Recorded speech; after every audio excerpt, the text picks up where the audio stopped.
अम्मी सो रही थी और आबा दुकान पे थे। मैं कमरे में बैठी पढ़ रही थी जब काशिफ भाई ने मुझे आवाज़ देकर कहा, आलिया मुझे ट्राउज़र पकड़ा दो। वो नहा रहे थे। मैं उठकर बाहर गई और उसको ट्राउज़र पकड़ाने लगे तो जैसे ही भाई ने दरवाज़ा खोला तो मेरी नज़र उनके सामने पड़ी। मुझे एक ऐसी चीज़ नज़र आई जिसने मुझे हैरान कर दिया। वो काशिफ भाई का सांप था जिसे देखकर मैं हैरान हूँ। गी भाई को जैसे ही अपनी गलती का एहसास हुआ मेरे हाथ से ट्राउज़र पड़ा और जल्दी से दरवाज़ा को बंद किया।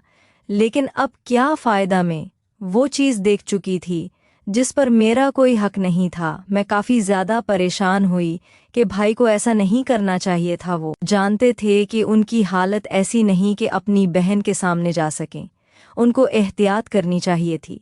लेकिन दूसरी तरफ वो चीज़ मेरी नज़रों के साथ से हट भी नहीं रही थी। क्या ही ताकतवर चीज़ थी वो, खूब शानदार और ज़बरदस्त किस्म की। मुझे आज से पहले अंदाज़ा नहीं था कि सांप इतना बड़ा भी होता है। फिर मैं थोड़ी सी परेशान थी कि भाई का सामना कैसे करूंगी।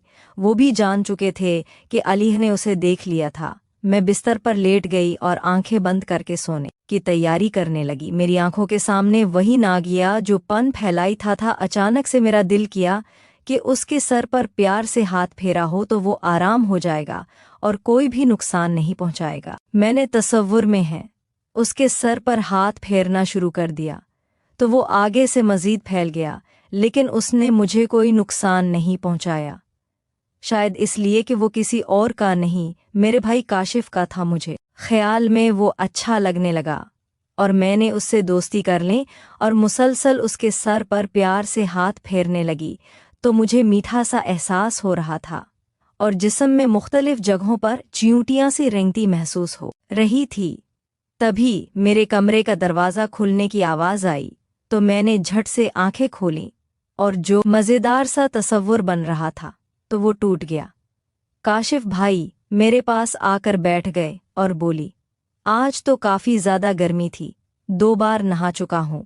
मैंने मुस्कुरा के भाई को देखा तो वो बोली, मेरी गुड़िया मुस्कुरा क्यों रही है? मैंने कहा कि भाई आप भले 4 बार नहा लो, लेकिन प्लीज़ अपना सामान साथ लेकर जाया करो। मुझे आवाज़ें देने लग जाते हो कि ये पकड़ा दो वो पकड़ा दो। काशिफ भाई मेरी बात समझ थोड़ा शर्मिंदा हो जाता और बोला कि हाँ बस मुझे भूल गया था, लेकिन तुमने कुछ देखा तो नहीं था? भाई की बात सुनकर मेरा दिल जोर से धड़क उठा। मालूम नहीं वो क्या पूछना चाहते थे। भाई क्या मतलब, आप किस चीज़ की बात कर रहे हो? मैंने लेडी चेहरा दूसरी तरफ मुड़कर पूछा तो भाई ने अपना हाथ मेरी कमर पर रखा और आहिस्ता से मेरा रुख अपनी तरफ करके बोले, क्या आलिया, अगर तुमने मेरा देख लिया है तो प्लीज़ मुझे माफ़ कर दो, मुझ से कोई गलती हुई हो गया था। मैंने जल्दी से कहा, भाई ऐसी बातें मत करो, कुछ नहीं देखा, बस थोड़ी सी नज़र पड़ी थी। फिर आपने दरवाज़ा बंद कर लिया था। वो बड़े गौर से मेरे चेहरे का जायज़ा ले रहे थे। मेरी बात सुनकर के हल्का सा मुस्कुराई और बोले, आलिया तुम मेरी बहुत प्यारी बहन हो, मैं हर वक्त तुम्हारे लिए परेशान रहता हूँ। मैं सीधी हुई और भाई के कांधे पर हाथ रखे बैठे। फिर पूछा कि भाई आप मेरी वजह से क्यों परेशान रहते हो? आज ये बात तो वाज़े कर दूं कि कहने लगा, यार ऐसी कोई बात नहीं है। दरअसल मैं सोचता हूँ कि तुम काफ़ी जवान हो गई हो, अगर तुम्हारी शादी हो गई तो मैं घर में अकेला रह जाऊंगा और तुमको बहुत ज़्यादा याद करूंगा। उन पर जोर देते हुए कहा था तो मैं उनके अंदाज पर मुस्कुरा पड़ी और पूछा कि भाई पहले तो ये बताओ, काफ़ी जवान क्या होता है और कैसे पता चलता है कि ये लड़की काफ़ी जवान हो चुकी है? वो मेरी बात पर मुस्कराने लगे और बोले कि जब लड़की बड़ी होती है तो वो काफ़ी जवान हो जाती है। मैंने कहा, अब ये भी बता दो कि जो उन्होंने कहा कैसे पता चलता है? वो बोले कि छोड़ो, ऐसी बात को तुम नहीं पूछूं तो अच्छा है। मैंने कहा कि भाई बता दूं मैं कैसे पता चलता है? भाई ने मुझे अपने बाजुओं के हिसार में लिया और मेरे कान में बोले, जब तुम्हारे ये तोहफा लेकर आया था तो तुम्हारा साइज देख मुझे मालूम हो गया था। मैं काशिफ भाई की बात का मतलब समझकर शर्मा गई और कहा कि भाई मैं बड़ी हो गई हो, लेकिन ये बात तो तय है कि इतनी जल्दी आपकी जान छोड़कर यहाँ से नहीं जाऊंगी, लेकिन अगर चली भी गई तो आपकी दुल्हन भी तो आएगी ना, उसमें इतना मगन हो जाएंगे कि फिर आपको मेरी याद नहीं आएगी। काशिफ भाई भारी और जज्बाती आवाज में बोले, क्या अली तुम्हारी जगह कोई लड़की भी नहीं ले सकती? जो मकाम मेरे दिल में बन गया है, रब जानता है कि मेरी दुल्हन का भी वो मकाम नहीं मिलेगा। उनकी बात पर हैरान हुई और कहा, भाई ये आपने अजीब बात कर दी है।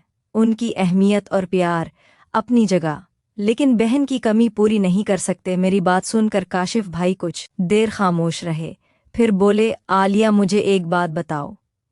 मैंने कहा कि पूछो, कौन सी बात? काशिफ कहने लगा कि नगर चाहे तो बीवी की जगह ले सकती है, इसमें कोई ऐसी बात नहीं, दोनों ही एक जैसा काम कर सकती हैं। मैंने कहा, नहीं भाई प्लीज ऐसी बातें मत करो, मुझे नहीं पता कि हमारा मजहब इस मामले में क्या कहता है, लेकिन बज़ाहिर तो ये बात गलत लगती है।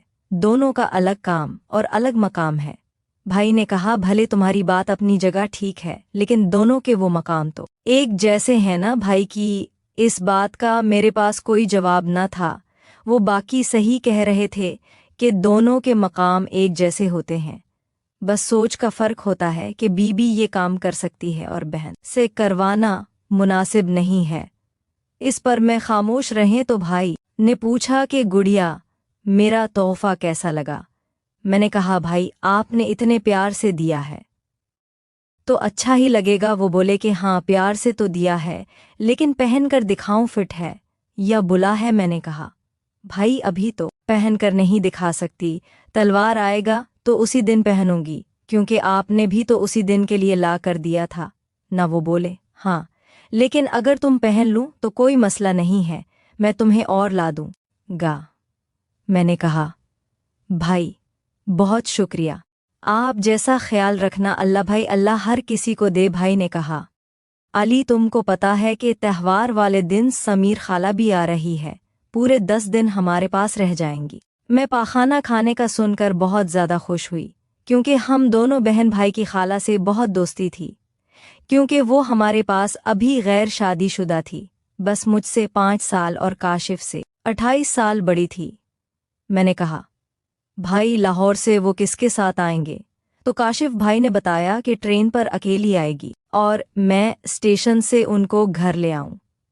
गास वक्त लाहौर से नवाबशाह तक एक ही ट्रेन चलती थी, उसका नाम शहबाज एक्सप्रेस था। खाने ऐसी ट्रेन में आना था। फिर काशिफ भाई के काम से बाहर निकल गए। अगले दिन और वापस आए तो मुझे कहने लगे कि आलिया मेरा खाना मुझे ऊपर कमरे में दे दो प्लीज़। मैंने कहा, भाई कोई मसला नहीं, जाकर फ्रेश हो जाओ, मैं आती हूँ। भाई अपने कमरे में चले गए तो मैंने खाना गर्म किया, खाना लेकर ऊपर आई तो वो कमरे में बैठे उसी मिसाल को देख रहे थे जिस पर लड़कियों की तस्वीर थीं। तस्वीर ही ऐसी थी जिसमें एक मर्द लड़की को क्रेनोलॉजिस्ट रहा था। भाई खाना ले लो, मैंने काशिफ भाई को मुतवज्जे करके कहा, तो वो मेरी आवाज़ पर ऐसे चूँकि जैसे उनको मेरे यहाँ आने का मालूम ही ना हो। फिर उन्होंने रिसाला एक तरफ रखा और मुझे कहने लगे कि आलिया बैठ जाओ। मैं उनके पास बैठ गई तो वो खाना खाते हुए बोले कि ये रिसाला मुझे एक दोस्त ने दिया था, मैंने भी उसे गौर से नहीं देखा और लाकर यहाँ रख दिया, अभी देख रहा था, इसमें तो काफ़ी सारी मालूमात हमें। भाई की बात सुनने काफ़ी हैरान हुई कि वो कितनी सफाई से झूठ बोल रहे थे कि सिर्फ वो रिसाला देखते थे, बल्कि उसमें मेरी तस्वीर भी रखी हुई थी। भाई अच्छा मैंने तो नहीं देखा। वो बोले, यहाँ से अपने कमरे में ले जाओ और सोने से पहले आराम से देखना, उसमें मुकम्मल मालूमात हैं। मैं तो खुद ये रिसाला देखने के बाद काफ़ी बेचैन और तजस्सुस का शिकार थी। अब मौका मिला तो उसे उठाकर कमरे में ले आए और बिस्तर पर लेटकर तसल्ली से देखने लगी। इस नॉवल का अगला हिस्सा आने वाली किस्त में अपलोड किया जाएगा। अगर आपको हमारी नाहली पसंद आई हो तो प्लीज़ चैनल को सब्सक्राइब कर लें और साथ दिए गए बेल आइकन के बटन को क्लिक करने ताकि हमारी नई आने वाली किस्त आपको आसानी से मिल सके। शुक्रिया।